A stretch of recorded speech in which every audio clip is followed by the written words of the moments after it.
Hello everyone, welcome back to another episode of r/slash Tales from Tech Support. In today's episode, upgrade Windows or we terminate you contract. Pretty sure my customer is schizophrenic. We're here for you. Before we get started, make sure to subscribe so you will never miss a video. So let's get started. Upgrade Windows or we terminate you contract. I work in a German company who develops and supports software for travel agencies in Europe. At the end of 2014, many travel agencies still used Windows XP after the end of the official support from Microsoft.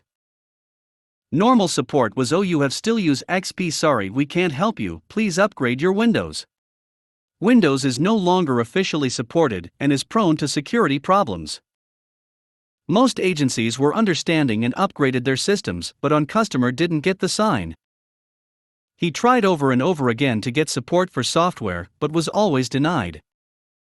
Until he wrote the CEO personally complaining and demanding that we need to do our job and what is he paying for, despite the old Windows system he used in multiple calls where he is informed to use a new Windows version. This customer was known in the company as very special. Some meetings were held to discuss how we deal with this customer. Until the CEO decided it and terminated the contract and kicked him out. The best part was the mail he sent with the contract termination. I quote the specific line that makes me remember it to this day. Despite being denied support multiple times from our techs, that we no longer support Windows XP, let it put me in words you can understand. You can't win the World Cup in racing in a Ford with a broken engine.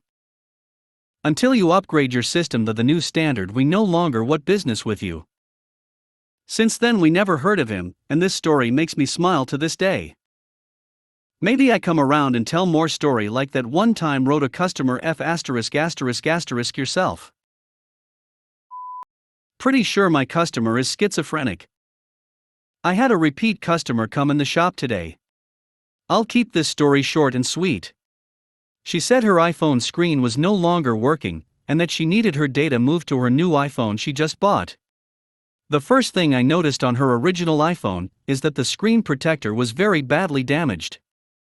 Her issue was that touches weren't being recognized, and that was keeping her from being able to put in her passcode. I immediately peeled her bad protector off, and like magic her screen worked again. Underneath the protector the screen was still golden. After this she told me that she still wanted to have all of her data copied over. It seemed a little pointless to me, but the shop had been slow, and I was happy to help her out. I filled out her work order and sent her on her way. The work order contains contact information from the customer and passwords that I may need while accessing the device. On this paper she wrote her Apple ID password. Upon trying out her password later in the data copy process, I realized that she gave me an incorrect password. Immediately, I contacted her and gave her a couple options.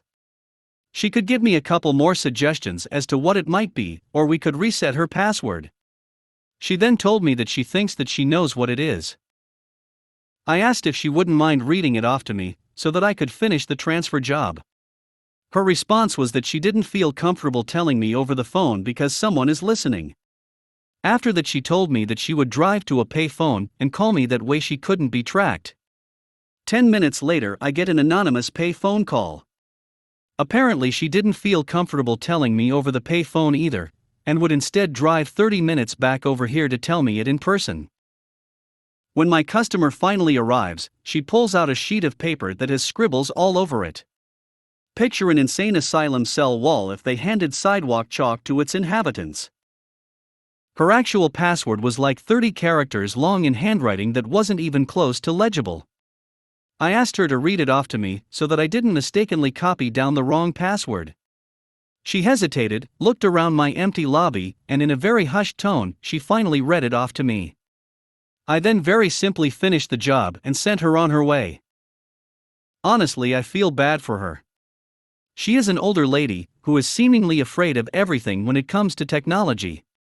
Last time I saw her, she faked a knife in the foot injury to avoid picking up her laptop, a whole other story at this point.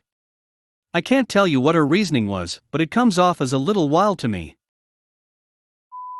We're here for you. A recent post about a good support experience reminded me of Chuck. I dealt with Chuck almost 20 years ago, nice older guy, frequent flyer with us. Had lots of issues, most of which were self-inflicted, but he was nice and tried hard, so we helped him. One evening I'm on the phone with Chuck. It's about 7 p.m. on the east coast of the USA. Regular support closed at 6, but we kept one guy on until 8 for West Coast callers like Chuck. We had been on the phone for maybe an hour when out of the blue he says, "Oh my God, I forgot to pick up my granddaughter." I asked, "When were you supposed to pick her up?" "4 o'clock," he replies. That'd be about the time he started talking to me. "Don't worry about it, Chuck, you go pick up your granddaughter, I'll be here when you get back." I didn't hear from Chuck again that night and was a little worried about him, so around noon the next day, 9 a.m. Western European Summertime Coast Time, I gave him a call. It turned out his granddaughter, who was like 9 or 10, was so mad at him he had to take her out for ice cream and completely forgot about me. Over the years Chuck chatted a lot with all the techs, there were 5 of us, and told us all kinds of crazy stories. I wish I could remember more of them, but I do remember him telling me about being inside some big machine making a repair to an electrical system and some fool turned the thing on.